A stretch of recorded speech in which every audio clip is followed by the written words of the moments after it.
Jeg hedder Claus Hane. Jeg har den lille andelsgartner i Horsens. Den startede i 1995, og vi har i dag 12 medarbejdere. Jeg hedder Maj-Britt Hane og har været med siden 2001. Jeg står for det administrative og har den første kundekontakt. Vi laver primært vedligeholdelse af private haver og anlæg, græsklipning og hækklipning, havetegninger og anlægning og omlægning af haver.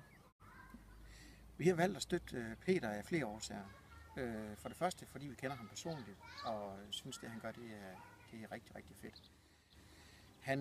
Han gør en forskel, og det kan vi faktisk godt lide. Vi synes selv i hverdagen, at vi gør en forskel. Men det Peter han gør, det er jo at sætte overlæggeren rigtig, rigtig højt og udforske sig selv. Og det synes vi, det kan give vores medarbejdere et kig, ligesom at få at sige, se hvad man kan udforske sig selv i, og det vil vi også gerne have, at de kunne gøre.